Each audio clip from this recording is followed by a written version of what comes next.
예, 외교통일위원회 간사 김석기 의원입니다. 윤석열 대통령의 해외 순방 일정 내내 민주당의 제 얼굴의 친백기식 정치 공세가 이어지고 있습니다.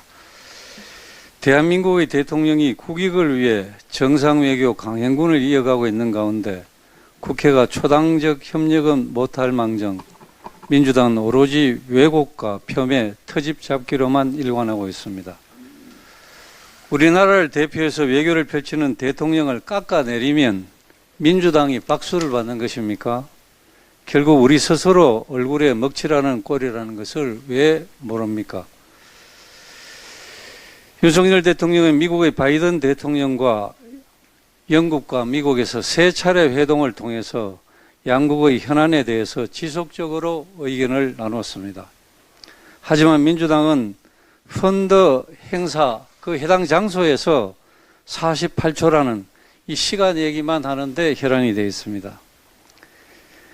양 정상이 만난 시간보다 중요한 것은 당연히 만남의 본질, 그 내용에 있는 것입니다. 한미 정상은 인플레이션 감축법과 관련 긴밀한 협의를 약속했고 금융시장 안정을 위한 유동성 공급장치 설득, 북한 도발에 대한 공동 대응 방안 마련을 위한 공조 강화 등을 논의했습니다. 이 모두가 더욱 굳건한 한미동맹 혈맹 관계를 다시 한번 확인한 것이고 위기를 겪고 있는 우리 경제에는 값진 성과라고 할 수 있습니다. 또한 윤석열 대통령은 무려 2년 9개월 만에 한일 정상회담을 가졌습니다. 양국 정상이 이렇게 마주 앉아서 문재인 정부 5년간 최악의 관계로 치달았던 한일 관계 복원의 물꼬를 텄다는 점만으로도 큰 의미가 있다고 할 것입니다.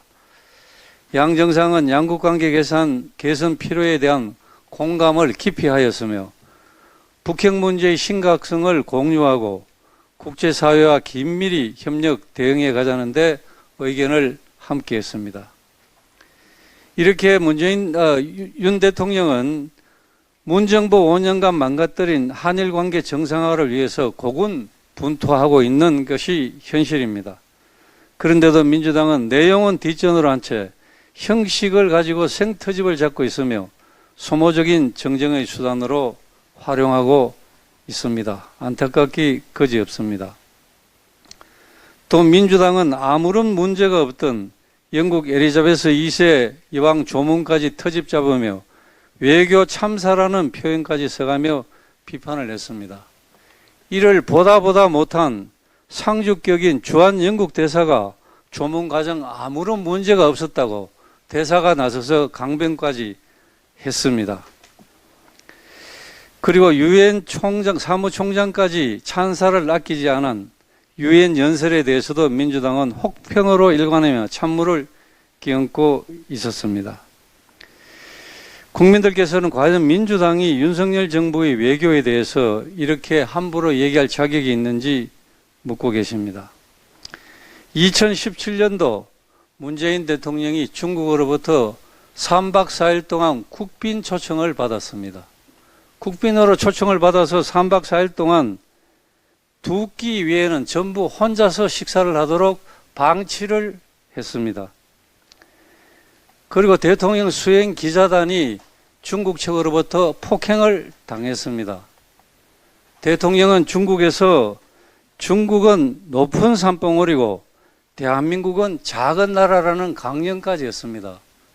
이런 것이 바로 굴욕외교이고 외교 참사인 것입니다. 정말 지금 민주당의 행태는 개탄스럽습니다. 윤석열 정부의 외교는 지난 5년간 민주당 정부가 망가뜨린 외교 실책을 지금 하나씩 바로잡아가고 있는 그런 과정에 있습니다. 부디 정신 차리고 외교의 제일 중요한 요소는 국익과 국민입니다. 민주당은 제발 국익의 회방꾼 노릇을 더 이상 하지 말기를 간곡히 요청합니다.